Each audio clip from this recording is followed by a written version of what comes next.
Nick returns to find Chance bagging evidence at the motel.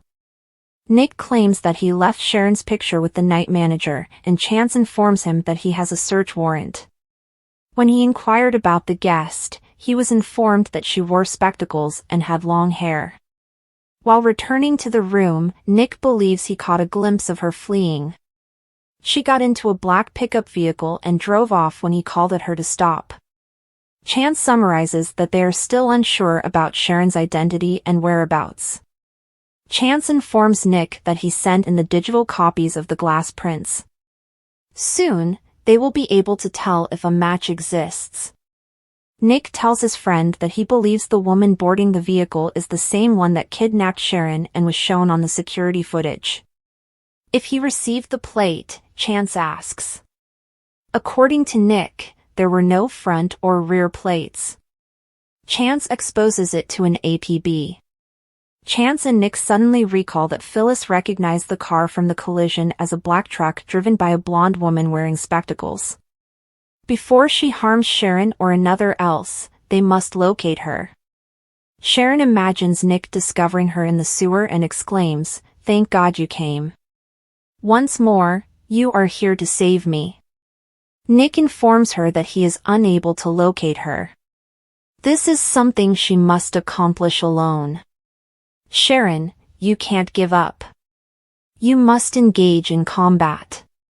Claire telling Jordan she was going to kill her mother has shocked Nikki and Victoria at the ranch. Claire informs them that this must occur. She will do it by herself if they refuse to assist. They'll need to pretend it was an accident. Jordan thinks she will inherit a sizable sum of money. Nikki is aware that she would need more than just financial gain. According to Claire, she wants Nikki and Victor to go through hardship and grief. Jordan asks Claire if she's alone when her phone rings.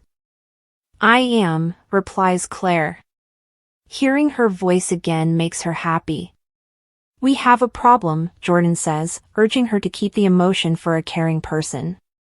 Jordan informs Claire that she needs a place to stay because the cops were at the motel room. Claire assures her aunt that she will slip her onto the property, where they won't even consider searching for her. "Meet me where we usually meet." She will protect her in the same manner that she protected her throughout the years.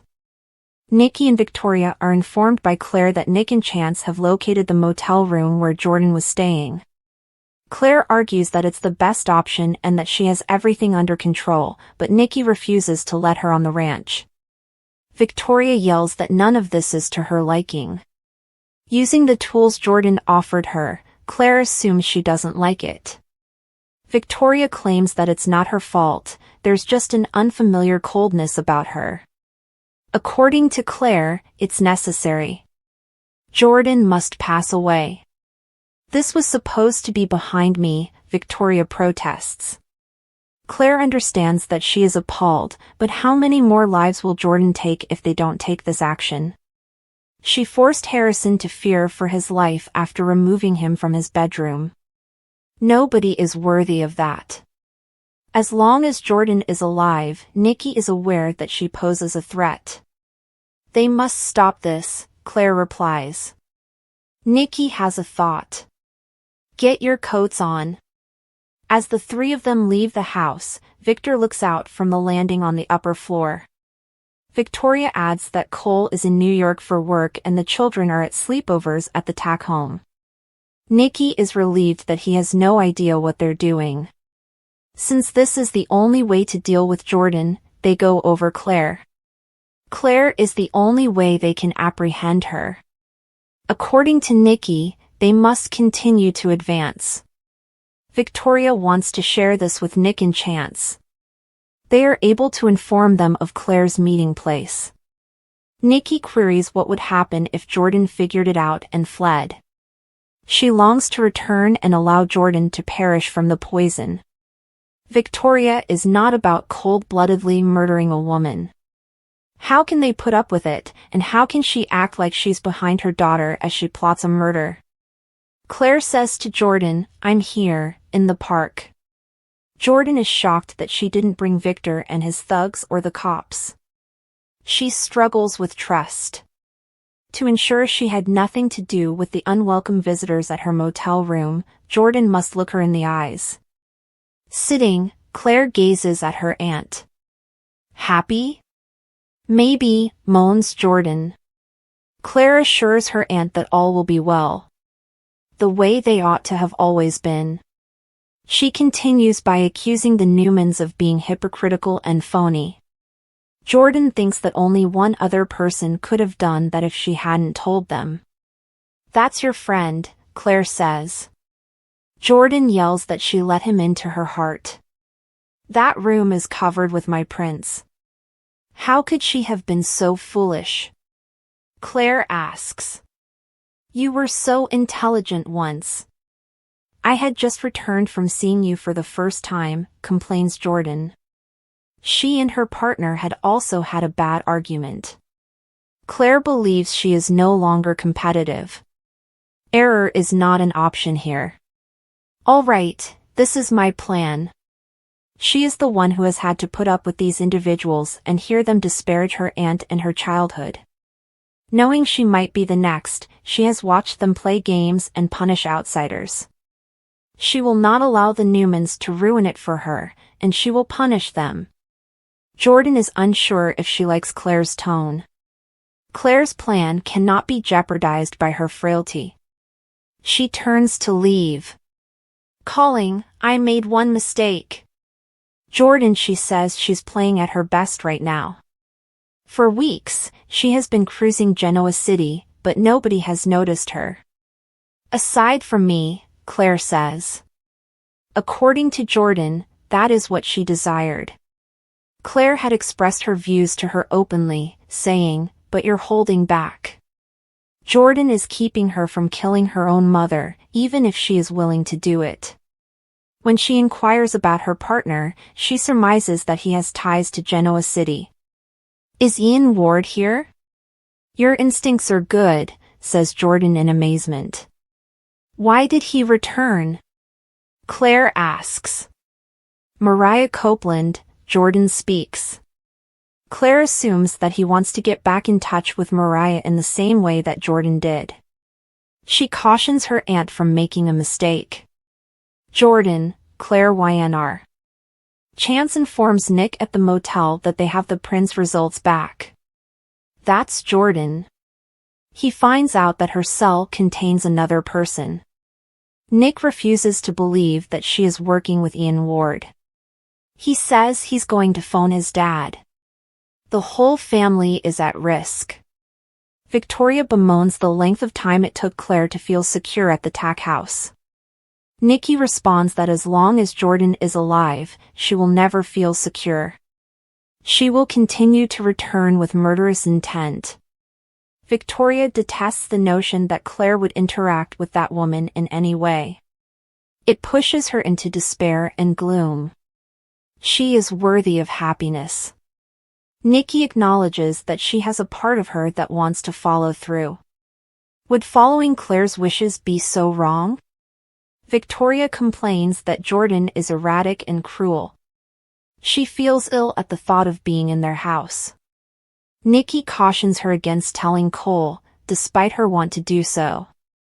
She acknowledges that if Cole and Victor knew what they were going to do, they would both be incensed. Since there is no other option, they go over there. Victoria is informed by Nikki that she may now finally defend Claire. Jordan must be dealt with, and we will overcome whatever comes next. Claire expresses gratitude to Jordan in the park for informing her that Ian is her partner. It's critical that they have mutual trust. She inquires as to whether Ian assisted her in leaving prison. Jordan claims that after meeting, they discovered they had a similar purpose and were like-minded. It was shocking to learn that he cared more about getting close to Mariah than about meeting my needs. He has no place in Mariah's heart, so Claire questions whether he has a prayer connection with her. Nonetheless, she is aware of how fortunate she is to have Jordan back in her life. Jordan gives Claire a shoulder rub in return.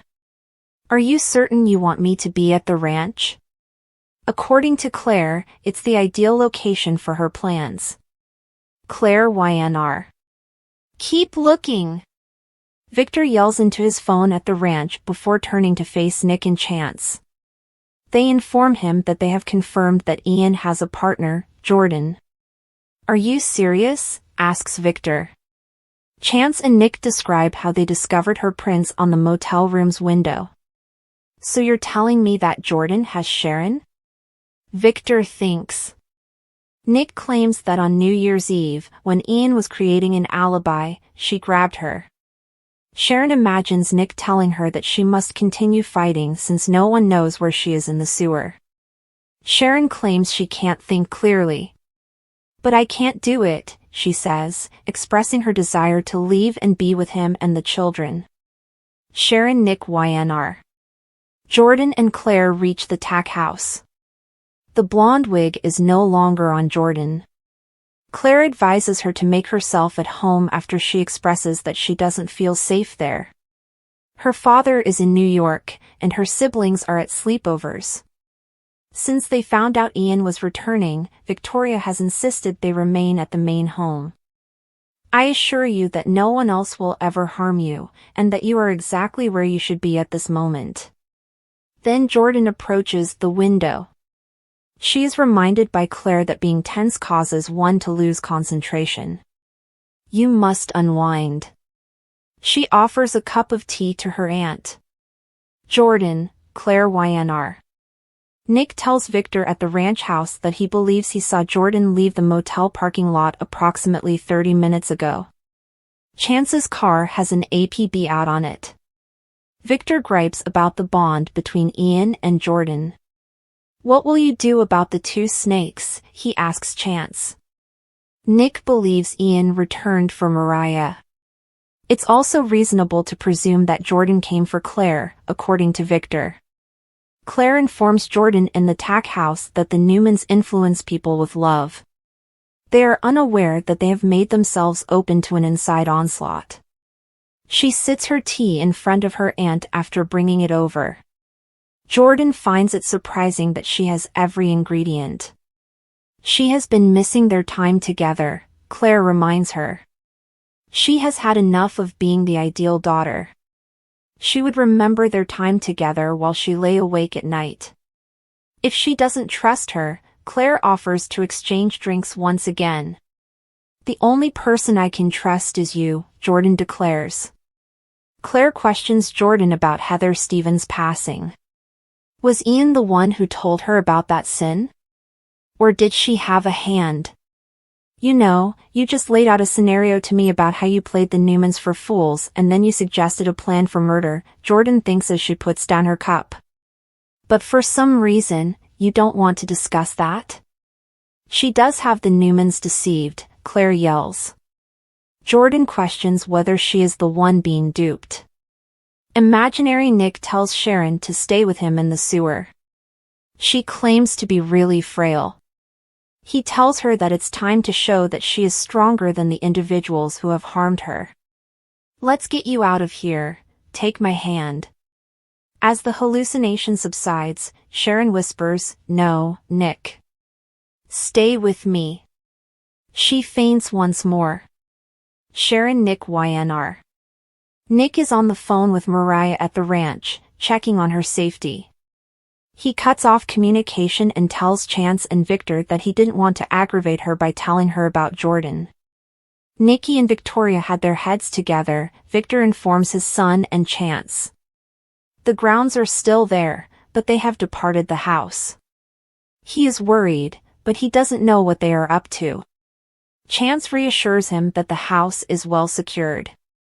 Victor is certain that Jordan will not leave town without obtaining the reason she came.